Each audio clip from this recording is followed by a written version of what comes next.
3 sentences into the flight. She tried to buy a seat she clearly hadn't earned, not with a ticket. Not with manners. But with cash shoved like a... and the whole cabin held its breath. I remember the exact sound it made when the bills hit the flight attendant's palm, a small, crisp slap that felt louder than it should. Like thunder in a quiet room. That moment changed the rest of the day. And, in a way I hadn't anticipated, it changed me. I was on my way to a job interview I didn't really want. I tell myself that a lot, that I was just passing through life the way most of us do. With earbuds and cheap coffee and a list of anxieties folded into my back pocket. My name is Caleb Turner. And I tend to keep to myself. I sit in window seats when I can. Read when there's turbulence. Stare out at the patchwork ground and pretend my problems look smaller from above. That day the plane was half full. People tucked into their own little universes. The kind of flight where the most exciting thing is the safety demonstration, where grown people clap politely at the pretend excitement of turbulence. I had no intention of becoming anyone's hero. Not that day. Not ever. But life has a way of handing you a moment and insisting you decide what to do with it. She boarded last. Like she wanted to be noticed. You know, the type, hair done like it had its own stylist. A coat that smelled faintly of something imported. Shoes that clicked with purpose. She carried an expensive handbag and a face that had clearly never been told no. When she negotiated with the flight attendant, it wasn't a polite question. It was a transaction disguised as a demand.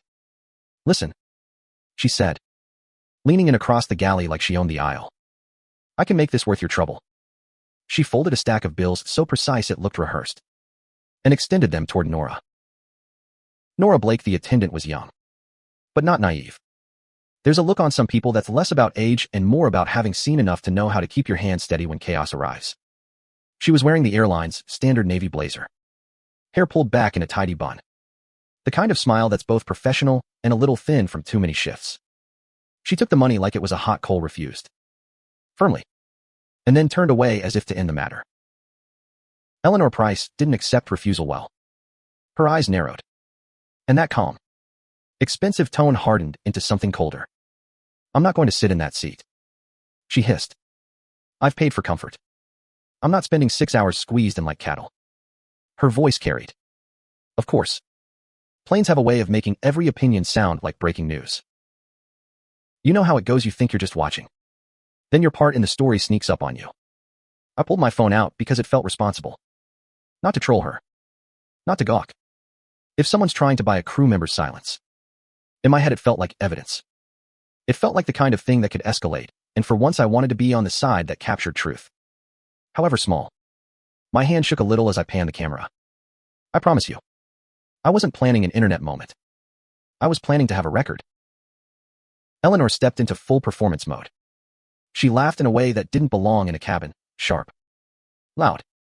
The kind of laugh that announces you are in the middle of someone's dominion. I have friends. She said. Louder now. I have people who know people. You think you can refuse me? It wasn't a threat exactly, more an implied ledger, favors owed. Reputations bent. Rules that existed only for others. Nora didn't flinch. She repeated the policy in a professional cadence. Upgrades are handled by the gate. We can't accept cash. Please take your assigned seat. A few passengers shifted. The woman across the aisle.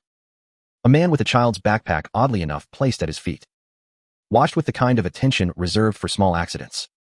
The cabin hummed like a held breath. There are rules on planes. And then there's human decency. Nora stood in both worlds.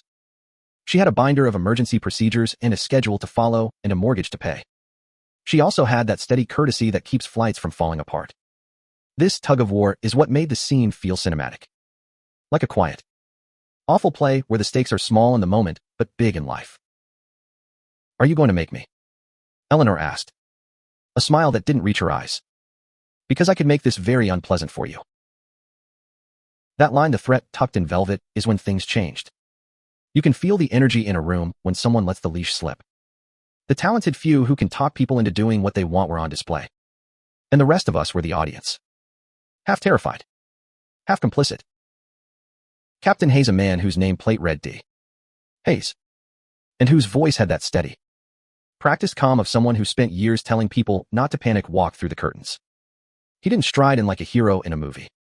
He moved with the weary authority of someone who has seen smaller things become bigger because nobody spoke up sooner.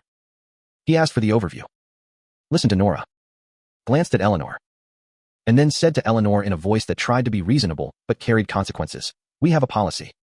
We can't accept cash. Please take your assigned seat." Eleanor scoffed. "I'm not getting on unless I'm comfortable." She said it as if comfort were an entitlement. She pushed her handbag into the aisle like a gauntlet. "Or you can have me off the flight. Then we will have you meet the gate agent," Captain Hayes said.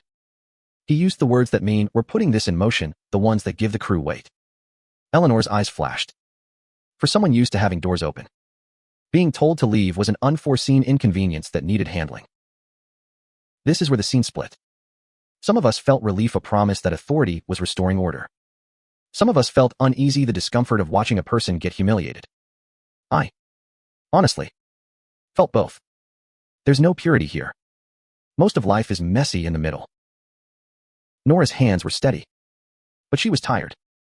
She'd worked 3 back-to-back flights last week. You could see it in how she kept her fingers together. How her smile was a hinge that didn't open fully. I thought about the tips and late nights and the rote kindness that airline staff perform for those prone to believe service is a birthright. When the passengers applauded the captain's calm smile, polite claps, Nora gave a tiny nod. More to herself than to anyone else. It was gratitude and fatigue wrapped together. Eleanor shoved back her chair, standing now in the aisle like a person making a final, defiant proclamation. "Fine," she said, voice rising. "Then I will get off. But know this, I will make sure that word gets out. I will make sure your airline pays for this embarrassment." She said it as if the threat of reputation scars were sharper than legal consequences.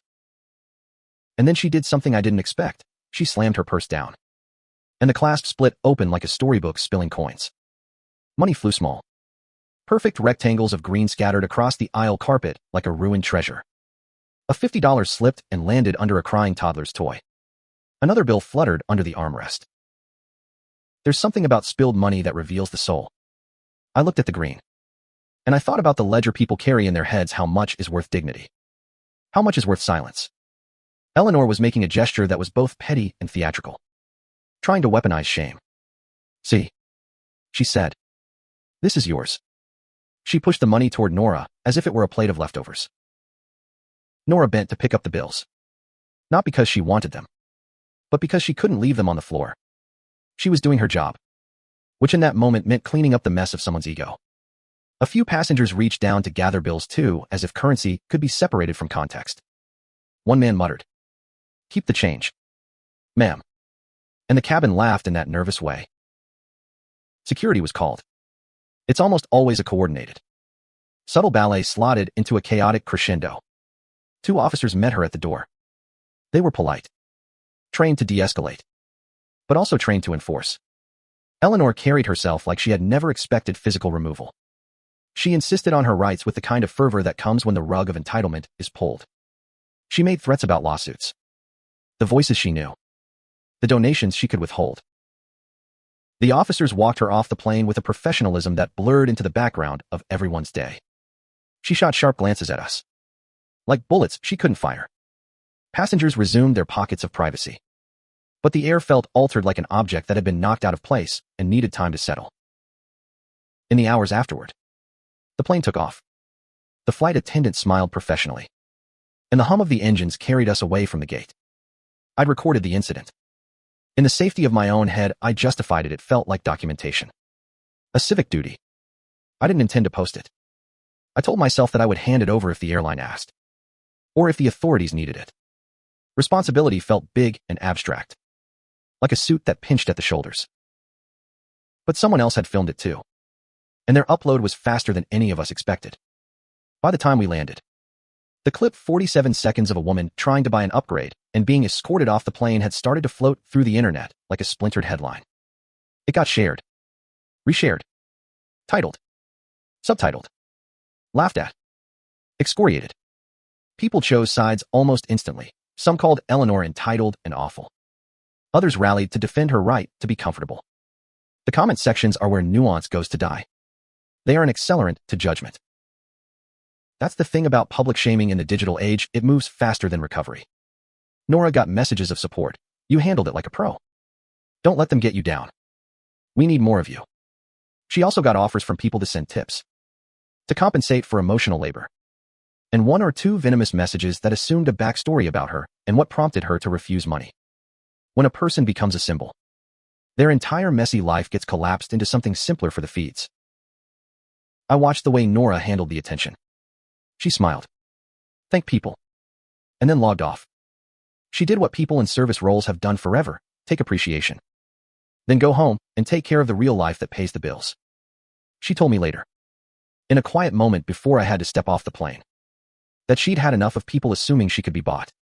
It's not about the money, she said, thumb tracing a seam on her uniform.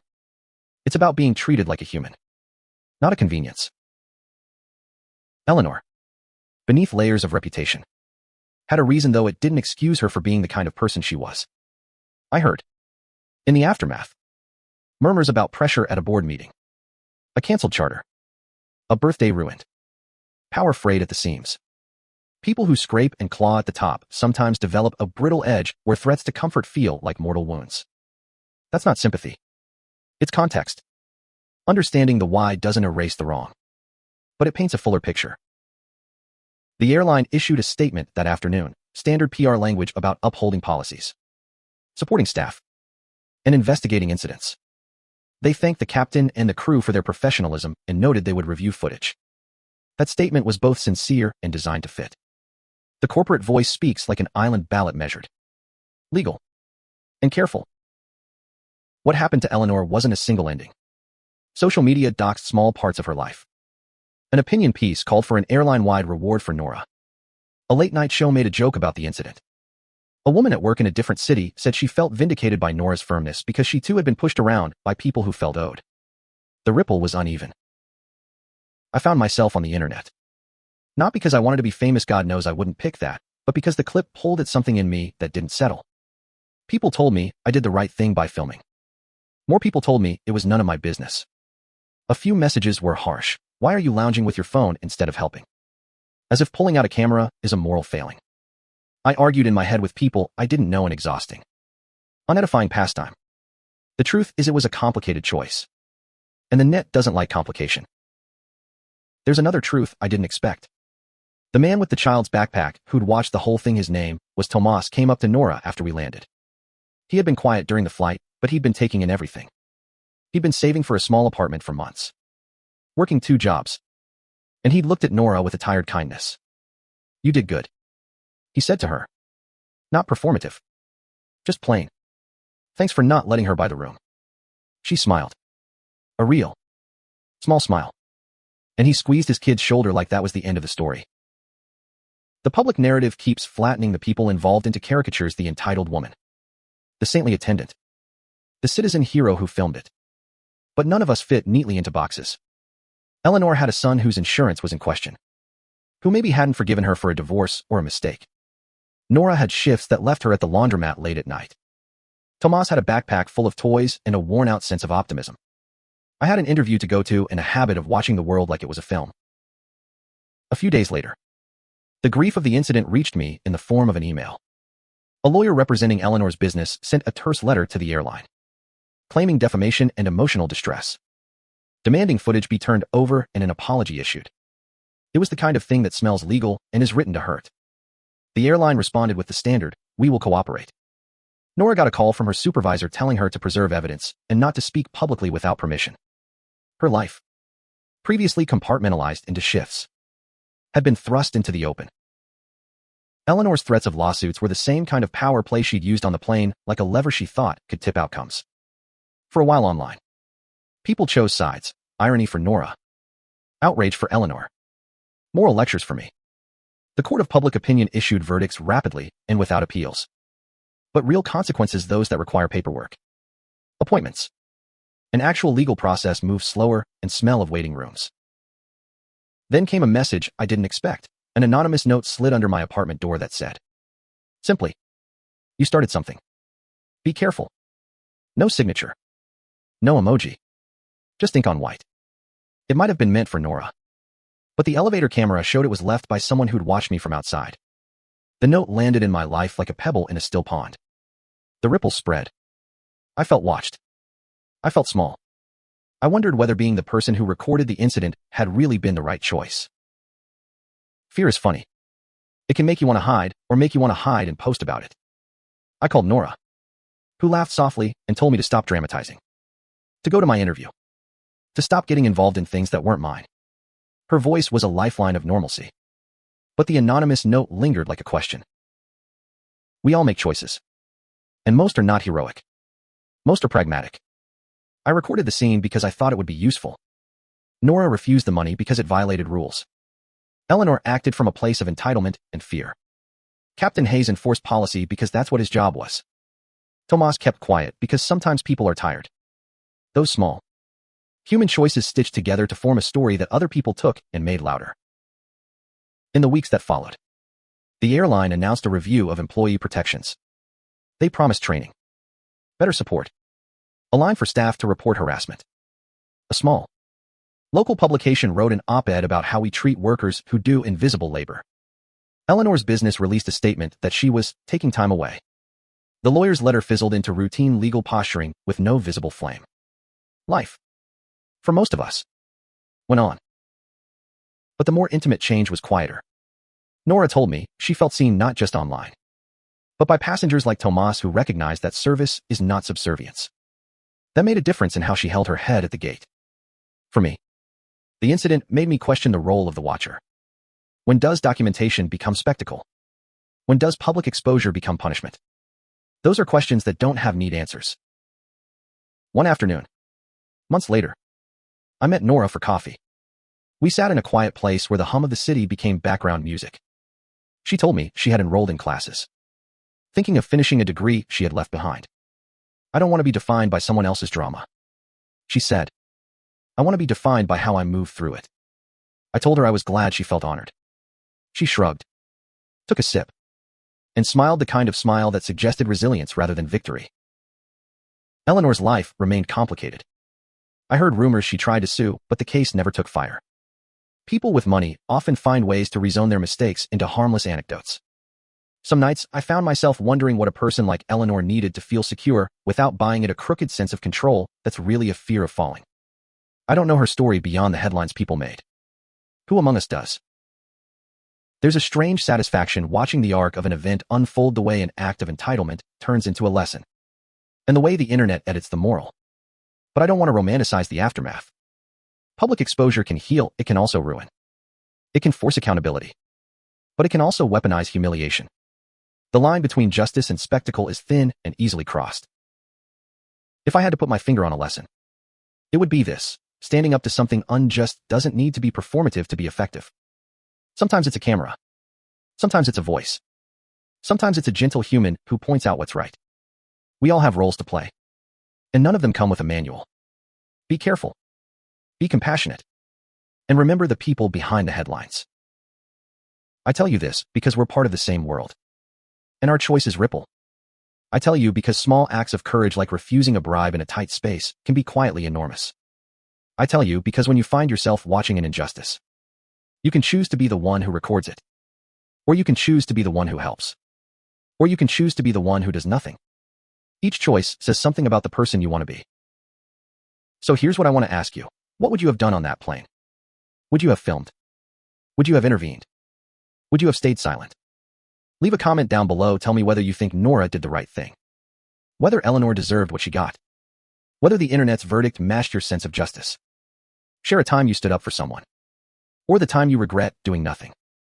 And if you've got a story about a moment that made you question what it means to be decent in public, tell it. I read them, and I learn. If you like this kind of story, the kind that sits at the border between everyday life and drama, hit subscribe. If you hated it, hit dislike and tell me why. If you think someone needs to hear this, share it.